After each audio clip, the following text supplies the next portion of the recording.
les engagements des pays les plus industrialisés pour l'atteinte des objectifs de l'accord de Paris de 2015. Pour consolider le compromis de Glasgow, le groupe d'experts intergouvernemental sur l'évolution du climat a publié 2 rapports cette année. Distingués participants. Dans ces rapports, il nous alerte en indiquant que les engagements actuels de réduction des émissions de gaz à effet de serre mèneront d'ici à la fin du siècle à un réchauffement 2 fois plus grand que l'objectif de l'accord de Paris. Il se dégage de cette alerte que pour éviter les pertes et les préjudices catastrophiques prévisibles, il est urgent d'accélérer les efforts de réduction des émissions à effet de serre en respectant la justice et l'équité. Si nous savons que l'Afrique est le continent le plus vulnérable de la planète, il nous paraît dès lors impérieux que la COP27 et toutes les rencontres internationales sur le climat qui vont suivre prêtent une attention spécifique aux besoins du continent africain. Il nous paraît les préoccupations de l'Afrique sont les suivantes. 1. La définition d'un nouvel objectif collectif quantifié de financement climatique en tenant compte des besoins des pays en développement. De l'Afrique sont les suivantes. Une définition claire des mécanismes qui seront utilisés par les pays développés en vue de respecter leur engagement de doubler annuellement le financement de l'adaptation d'ici à 2025. 3. Une prise en charge des pertes et préjudices à travers l'établissement d'un organe de gouvernance et des arrangements de financement précis. 4. L'engagement des principaux pays émetteurs à réduire leur objectif de réduction de gaz à effet de serre à 1,5 degré Celsius. 5. Enfin, une transition énergétique juste, inclusive et équitable. Une telle transition devrait permettre à l'Afrique d'exploiter ses ressources énergétiques, notamment fossiles, condition sine qua non pour favoriser son développement industriel durable et éradiquer la pauvreté. Une telle transition, mesdames et messieurs, à l'intérieur de l'Afrique, le Sahel est assurément la région présentant les plus grandes vulnérabilités et mérite à ce titre un traitement particulier au regard des défis combinés auxquels elle fait face. Il s'agit de défis sécuritaires, climatiques, migratoires, sanitaires, alimentaires et démographiques. Nous ne le dirons jamais assez, la violence qui ravage aujourd'hui le Sahel a partie grandement liée avec le désastre climatique que subit cette région. C'est pourquoi le Niger se réjouit des initiatives régionales qui sont prises pour atténuer les impacts du changement climatique, comme l'initiative de la Grande Muraille Verte et la Commission Climat pour la région du Sahel. C'est pourquoi ces initiatives visent en effet à contribuer à la sécurité alimentaire, la sauvegarde de la biodiversité, la préservation du capital naturel qui permet de renforcer l'adaptation et la résilience des populations et des écosystèmes. Le Niger se félicite de la création du Fonds Climat Sahel. Ce fonds est un instrument innovant et adapté pour le financement des actions climatiques et pour l'accompagnement technique régulier et soutenu des acteurs de la région du Sahel qui, en vérité, éprouvent beaucoup de difficultés à accéder aux ressources des mécanismes multilatéraux du fait de leurs procédures complexes.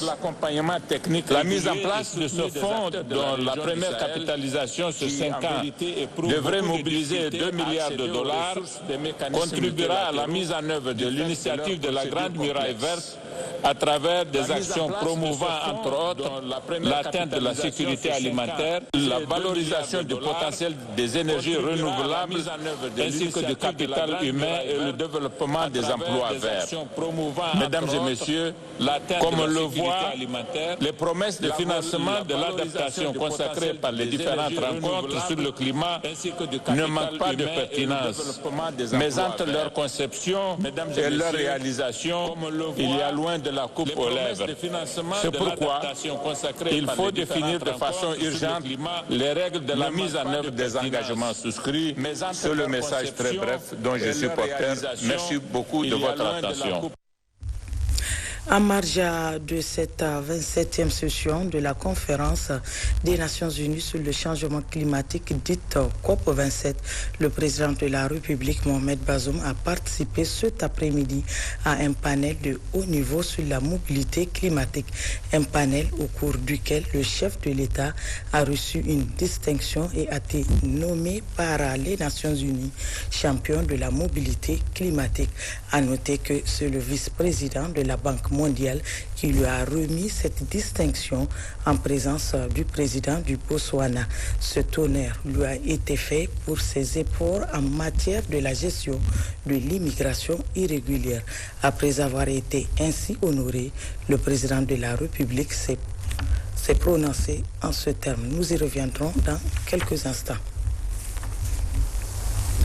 Le Premier ministre chef du gouvernement, Oumoudou Mahamadou, a présidé ce matin à Niamey à l'ouverture de la réunion des ministres de l'Union africaine en charge de l'industrie et de la diversification économique. Une rencontre qui se tient en prélude au sommet des chefs d'État et de gouvernement de l'Union africaine sur l'industrialisation et la diversification économique prévue en novembre prochain. Jocelyne Amoussou pour le point. C'est une rencontre stratégique pour l'Afrique qui doit trouver des solutions communes pour l'industrialisation efficace et adaptée. Cette réunion des ministres de l'Union africaine en charge de l'industrialisation et de la diversification économique vise à définir de nouvelles bases permettant l'essor de l'industrialisation incontournable dans le développement économique. En janvier 2008, lors de la conférence de l'Union africaine tenue à Addis Abeba, nos chefs d'État et de gouvernement ont affirmé, et je cite, « Aucun pays ni aucune région au monde n'atteint la prospérité et une vie socio-économique décente pour ses citoyens sans le développement d'un secteur industriel robuste. » Et c'est à cette occasion qu'a été adopté le plan d'action pour le développement industriel accéléré de l'Afrique. Comment pourrions-nous qualifier aujourd'hui, c'est-à-dire 14 ans après, les résultats obtenus dans la mise en œuvre de notre plan d'action? Les réponses à cette question seront au centre de nos débats. Le représentant de l'Agence de développement de l'Union africaine, la représentante de la Commission économique des Nations unies pour l'Afrique, la représentante de l'Organisation des Nations unies pour le développement industriel, la représentante du secrétaire général des Nations unies et le commissaire de l'Union africaine pour le développement économique, commerce, industrie et minéraux, dans leurs différentes interventions, ont mis l'accent sur la nécessité de promouvoir le secteur privé, la création des start-up, l'indépendance énergétique, pour réussir l'industrialisation qui, loin d'être une option, est un impératif pour l'Afrique. Le Premier ministre chef du gouvernement du Niger, en ouvrant les travaux de cette assise, revient sur sa pertinence. Permettez-moi de vous souhaiter, au nom de son Excellence, M. Mohamed Bazoum, président de la République, chef de l'État, et au nom du gouvernement, la chaleureuse bienvenue à Niamey, terre africaine d'hospitalité et de paix. Le sommet des chefs d'État qui se tiendra le 25 novembre prochain vise à souligner la détermination et l'engagement renouvelé de l'Afrique en faveur de l'industrialisation en tant que l'un des piliers centraux de la réalisation des objectifs de croissance économique et de développement du continent tel qu'énoncé dans l'agenda 2063 et l'agenda 2030 des Nations Unies. Vous serez amenés au cours de vos travaux à identifier les obstacles à l'industrialisation du continent, ainsi que les leviers permettant de stimuler les processus d'industrialisation afin de proposer aux chefs d'État et de gouvernement des solutions concrètes en droite ligne avec le plan de développement industriel africain. La priorité, selon le Premier ministre Oumoudou Mahamadou, sera de mettre l'accent sur les micro, petites et moyennes entreprises, grands pourvoyeurs d'emplois. Le développement de ces PME est évidemment lié à la création d'un climat propice des affaires qui favorise la croissance, la création d'emplois et les investissements pour l'industrialisation. L'industrialisation de l'Afrique doit nécessairement passer par la modernisation de notre agriculture et de nos industries agroalimentaires, ainsi que la diversification à partir des matières premières de base. Cela permettra de réduire notre dépendance vis-à-vis des importations, notamment l'importation des produits alimentaires, et d'accroître le commerce intra-africain de l'agriculture et les produits agricoles transformés. Il y aura donc besoin de mettre en œuvre des politiques d'action affirmative et de plaidoyer en vue d'assurer l'amélioration de l'accès des femmes et des jeunes à la terre et aux intrants, et s'assurer qu'ils accèdent au moins à 30% au financement agricole qui constitue un prérequis important de l'agenda 2063. L'utilisation des possibilités qu'offrent les nouvelles technologies de l'information et de la communication est une autre dimension à prendre en compte pour une industrialisation réussie en Afrique, a conclu le Premier ministre du Niger. En somme, les conclusions de cette assise, qui se tient en prélude au sommet des chefs d'État et de gouvernement de l'Union africaine, sont très attendues en vue de booster l'industrialisation africaine. Restons dans le cadre des préparatifs du sommet de l'Union africaine sur l'industrialisation pour noter que le président de la République, chef de l'État, Mohamed Bazoum, a chargé le ministre de l'enseignement technique et de la formation professionnelle d'une mission en République algérienne démocratique et populaire. Kassoum Maman Mokhtar a remis au président Abdelmajid Tebboune une invitation du chef de l'État au sommet sur l'industrialisation de l'Afrique, qui se tiendra du 20 au 25 novembre 2022 à Niamey. Il a également transmis les salutations et amicales du président Mohamed Bazoum au président Tebboune. Comme annoncé en marge de la 27e session de la conférence des Nations Unies sur le changement climatique, dite COP27, le président de la République, Mohamed Bazoum, a participé cet après-midi à de haut niveau sur la mobilité climatique, un panel au cours duquel le chef de l'État a reçu une distinction et a été nommé par les Nations Unies champion de la mobilité climatique. À noter que c'est le vice-président de la Banque mondiale qui lui a remis cette distinction en présence du président du Botswana. Cet honneur lui a été fait pour ses efforts en matière de la gestion de l'immigration irrégulière. Après avoir été ainsi honoré, le président de la République s'est prononcé en ces termes.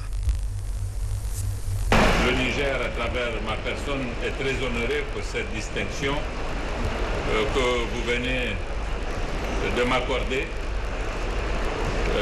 Le Niger est un pays, de par sa position géographique, au centre de l'Afrique. Nous sommes en Afrique de l'Ouest, mais le pays le plus à l'est de l'Afrique de l'Ouest. Et nous sommes entre le sud et le nord de l'Afrique de l'Ouest, voisins du Maghreb, voisins de pays comme la Libye, l'Algérie et voisins lointains du Maroc. C'est à ce titre que nous sommes un pays tampon, un pays de passage. Nous avons eu la tâche exaltante, difficile certainement, mais exaltante, de prendre en charge le phénomène de la migration. Nous sommes déjà, en tant que pays sahélien, un pays particulièrement affecté par la dégradation des écosystèmes du fait des sécheresses auxquelles notre pays a été en proie depuis déjà quelques décennies. De toutes les activités économiques, le pastoralisme a été l'activité la plus affectée par les changements climatiques. Et les populations pastorales du Niger ont été soumises à des contraintes qui ont commandé des mouvements de leur part à l'intérieur du pays, mais hors du pays vers le sud. Il nous a fallu, avec nos voisins, définir des politiques de transhumance qui sont donc des formes de migration propres aux populations pastorales que nous avons dû élaborer, des législations et définir des accords pour faire en sorte que ces mouvements de population du nord vers le sud en quête de pâturage au profit des animaux puissent se réaliser dans de bonnes conditions. Aujourd'hui, avec la pression liée aux difficultés dues aux sécheresses et la violence qui les a accompagnés ces dernières années, malheureusement, le pastoralisme interétatique est remis en cause. Et c'est un problème très sérieux parce qu'il y a une remise en cause du cadre de vie des populations dont le déplacement est une seconde nature, une même première nature, dois-je dire. Le Niger, en plus de cela, est un pays de transit sur la route des migrations de l'Afrique vers l'Europe. Il y a eu une route particulièrement qui a été brisée par les migrants africains, qui est la route de la Libye depuis 2011. Parce que dans ce pays, l'État s'est beaucoup affaibli avec les événements qui se sont passés en 2011 et il y a eu de véritables autoroutes qui se sont créées par lesquelles sont passés de nombreux migrants de l'Afrique de l'Ouest et du Centre. Avec les politiques qui ont été mises en œuvre par un certain nombre de gouvernements de l'Europe, nous avons dû nous concerter pour mettre ensemble des dispositifs en relation avec l'OIM, l'Organisation internationale pour les migrations, et faire en sorte que nous prenions en charge ces flux importants des populations en déplacement vers le nord, de leur propre chef. Mais nous avons aussi mis en place un dispositif pour accueillir ces populations lorsqu'elles sont renvoyées du nord vers le sud. À ce jour, ce n'est pas moins de 2000 personnes que nous accueillons toutes les 2 semaines à partir de l'Algérie. Et avec l'OIM, nous avons mis en place un dispositif pour faire en sorte que ces ressortissants des pays de l'Afrique de l'Ouest et du Centre puissent retourner chez eux dans les meilleures conditions de prise en charge de notre part. Nous avons défini une stratégie nationale de la migration et nous avons créé tous les instruments qui font en sorte qu'aujourd'hui notre police et notre administration de façon générale soient en mesure de faire face à ces flux, de les prendre en charge dans le respect de la dignité des personnes en déplacement, de concert et de façon totalement intelligente en relation avec l'ensemble des partenaires qui sont impliqués dans cette situation-là. Les dynamiques de population, les dynamiques de déplacement de population sont liées à la vie. Il n'y a pas de vie possible sans déplacement. Et tant que les populations se déplacent, elles sont malheureusement exposées à des situations qui commandent que les États prennent en charge justement ces situations. Et nous sommes très heureux de savoir que la sagesse dont nous avons fait preuve, la générosité aussi dont nous avons fait preuve, sont reconnues par nos partenaires et nous en sommes témoignés, comme c'est le cas de ce matin. Merci beaucoup, chers amis. Autre aspect de ce journal, l'école inter-État de sciences et médecine vétérinaire tient à Niamey la 51e session ordinaire de son conseil d'administration. C'était sous la présidence du ministre de l'Enseignement supérieur et de la Recherche, Lawal Moutar Maïnassara et Yazrabiou. Créée en 1968, l'école inter-État des sciences et médecine vétérinaire EISMV de Dakar tient par cette rencontre de Niamey la 51e session ordinaire de son conseil d'administration. Plusieurs points sont à l'ordre du jour de cette rencontre. Nous sommes donc invités à examiner et approuver les rapports d'activité présentés par le directeur général de l'EISMV, l'agent comptable, le contrôleur financier et le commissaire aux comptes.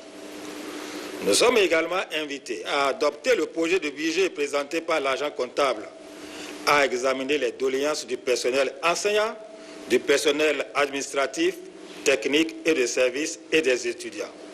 Nous sommes également invités à examiner toutes les questions relatives au fonctionnement et à la vie de l'EISMV et enfin à préparer les propositions et recommandations à soumettre au conseil d'administration. Pour le ministre de l'Enseignement supérieur et de la Recherche, le Niger reste attaché aux idéaux des écoles supérieures comme l'EISMV. Il a en outre exhorté les responsables et les États membres à continuer de promouvoir la qualité. L'EISMV est un bien public régional à entretenir. Elle ne cesse de chercher à consolider ses acquis et à faire évoluer la qualité et la pertinence de la formation et de la recherche vétérinaire afin à la fois de s'inscrire dans le palmarès des standards internationaux et de répondre aux besoins spécifiques de notre continent en pleine mutation socio-économique et confronté à de nombreux défis émergents face au développement et à l'impitoyable mondialisation. Durant 3 jours, les experts de 14 pays d'Afrique membres de cette école publique régionale vont se pencher sur les voies et moyens permettant de mieux encourager la profession vétérinaire. Quant au ministre de l'Emploi, du Travail et de la Protection sociale, il a procédé ce matin à l'ouverture de l'Assemblée générale constitutive de la Confédération générale du patronat du Niger. Cette rencontre consacre l'unification des organisations patronales du Niger en une seule structure. Plusieurs personnalités, notamment le représentant des organisations patronales du Burkina Faso et la représentante du Bureau international du travail, ont pris part à ces assises. Ibrahim Tijani, Hawa Maman. Le besoin de parler d'une même et vive voix, d'agir en synergie pour la défense des droits communs a amené le Conseil national du patronat du Niger, CNPN, la Fédération des organisations patronales du Niger, FOP Niger, et plusieurs autres organisations à unir leurs forces. Elles ont décidé de fonder une seule et unique organisation patronale nationale dénommée Confédération générale du patronat du Niger, CGPN, lors de cette Assemblée générale constitutive. À compter de ce jour, tous les employeurs doivent s'unir car le Niger offre de réelles opportunités et potentialités d'investissement, notamment dans les secteurs d'agriculture, de l'élevage, des mines, des banques, des industries, de l'artisanat, du tourisme, de l'hôtellerie, de l'agro-industrie, des BTP, de l'architecture, des imports-exports, des nouvelles technologies, de l'information et de la communication, etc., etc. Nous appelons à la solidarité agissante de tous les patronats et investisseurs à travers le monde, à travailler avec le patronat du Niger dans un climat de paix, de confiance, de sérénité et de partenariat gagnant-gagnant. Ce regroupement des organisations patronales du Niger intervient dans un contexte marqué par un faible accès au marché public des petites et moyennes entreprises, entre autres défis. Des défis que la Confédération générale du patronat du Niger compte relever avec l'aide des autorités qui d'ores et déjà s'engagent à accompagner les actions. Aujourd'hui, plus qu'hier, le développement du secteur privé constitue une préoccupation majeure des plus hautes autorités de la République et cela se reflète dans les axes 5 et 6 de la déclaration de politique générale de son Excellence, Monsieur le Premier ministre Oumoudou Mahamadou, chef du gouvernement. Le gouvernement se félicite de la création de cette fêtière des organisations patronales. Cette heureuse initiative des dirigeants du CPN et de FOP Niger fait qu'il a désormais un interlocuteur unique qui a la charge de défendre les intérêts professionnels de l'ensemble des entreprises du Niger. La Confédération générale du patronat du Niger est née des réflexions menées depuis 2020. À travers elle, les organisations patronales tiennent à offrir des services appropriés à leurs membres. Point de presse conjoint ce matin du ministère de la Justice, de la Commission nationale des droits humains et de la société civile active en défense des droits humains. Il s'agissait de faire le point de la participation du Niger à la 113e session de la Commission africaine des droits de l'homme et du peuple. Nadia Maman, Ousmane Sani Abdou. La 73e session ordinaire de la Commission africaine des droits de l'homme et des peuples s'est tenue du 21 au 30 octobre 2022 à Banjul en Gambie.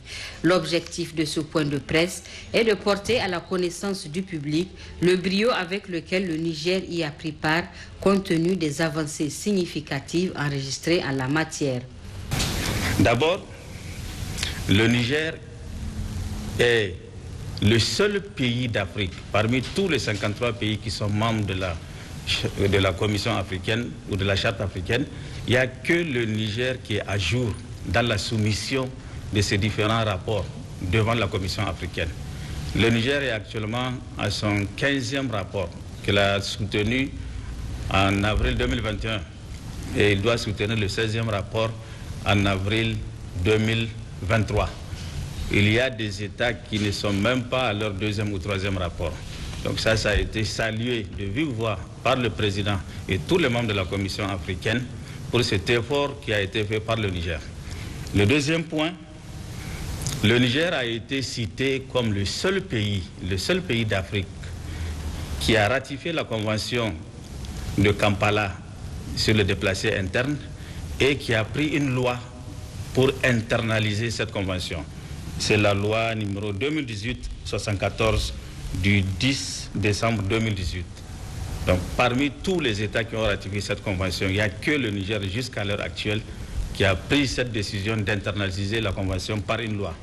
Ça a été vivement salué par tous les membres de la Commission. Ensuite, notre pays a été cité comme étant le premier pays à avoir signé le protocole à la Charte africaine sur la sécurité sociale et la protection sociale. La signature a été faite tout récemment en marge du sommet des chefs d'État d'Afrique au sommet de Malabo au mois de mai 2022. La signature a été faite à cette occasion. Nous sommes le premier pays d'Afrique à avoir signé ce protocole à la Charte africaine. Ensuite, le Niger est l'un des rares pays, ils ne sont pas encore une dizaine de pays qui ont signé le protocole à la Charte africaine sur les droits des personnes handicapées et le protocole à la Charte africaine sur les droits des personnes âgées. Le Niger est le seul pays d'Afrique à l'heure actuelle qui a totalement enlevé la peine de prison pour les délits de diffamation et d'injure lorsqu'ils sont commis par voie de presse ou lorsqu'ils sont commis par voie électronique. Le Niger a aussi été félicité comme étant le 4e pays africain à avoir adopté une loi sur la protection des défenseurs des droits de l'homme. Là aussi, vous vous rappelez que le 20 juin 2022, notre Assemblée nationale a voté la loi numéro 2022-27 du 20 juin 2022 portant droits et responsabilités des défenseurs des droits de l'homme. Le Niger a été salué aussi par rapport à 2 autres textes de loi non moins importants qui ont été pris. C'est le texte de loi sur la torture, la loi numéro 2020-02 qui a été prise par l'Assemblée nationale sur proposition du gouvernement et qui incriminalise la torture, qui protège donc les citoyens contre la torture, que ce soit commis par un agent de l'État ou par un particulier. Et c'est pour abonder dans le même sens que le rapporteur de la CNDH, Insa Garba, et le coordonnateur du Code, Kani Abdoulaye, ont d'abord reconnu les efforts de l'État en matière de promotion des droits de l'homme avant de l'exhorter à consolider les acquis. Enfin, Al-Mokhtar Ilou, président de la coalition nigérienne contre la peine de mort, s'est réjoui des rapports entre l'État et les organisations de la société civile, tout en saluant les réformes entreprises dans le secteur, notamment la révision du code de procédure pénale, l'amélioration des conditions de vie en milieu carcéral et la protection des défenseurs des droits de l'homme. La direction centrale du service de santé des armées et de l'action sociale en collaboration avec le Centre national de transfusion sanguine organise un don de sang du 7 au 11 novembre 2022. Cette activité entre dans le cadre des missions de la dite direction. C'est le premier responsable, le médecin-colonel Major Garba Hakimi, qui a donné le coup d'envoi de cette opération de collecte de sang. Compte rendu Ahmadou Toujane Oumarou et Suleiman Wali. C'est dans le cadre de ces actions civilo-militaires que la direction centrale du service de santé des armées et de l'action sociale, en Centre national de transfusion sanguine, CNTS, organise cette opération de don de sang. En lançant officiellement l'opération qui durera 5 jours ce lundi matin, le premier responsable de la direction centrale du service de santé des armées et de l'action sociale a exhorté ces hommes à accomplir ces gestes salvateurs. Afin d'accomplir notre mission, le ministère de la Défense nationale, à travers l'état-major des armées, continue à nous soutenir. Ce soutien se concrétise à travers l'acquisition de ce camion de laboratoire mobile qui nous avait été offert il y a quelques semaines. Eh bien, ce camion de laboratoire mobile est d'une grande importance pour nous parce qu'il nous permet d'aller collecter du sang même à l'intérieur du pays. Et nous avons aussi la possibilité de venir en assistance au Centre national de transfusion sanguine, mais aussi aux centres régionaux de transfusion sanguine. Vous savez que ces centres reçoivent beaucoup de demandes des hôpitaux, mais aussi des maternités. Cette initiative que le médecin-colonel Major Garba Hakimi compte étendre aux autres centres sanitaires des forces armées nigériennes permettra de répondre efficacement aux besoins en sang des militaires, mais aussi des civils. Voilà, c'est la fin de cette édition d'information. Merci à vous de l'avoir suivi avec le même plaisir de vous recevoir demain. Bonsoir.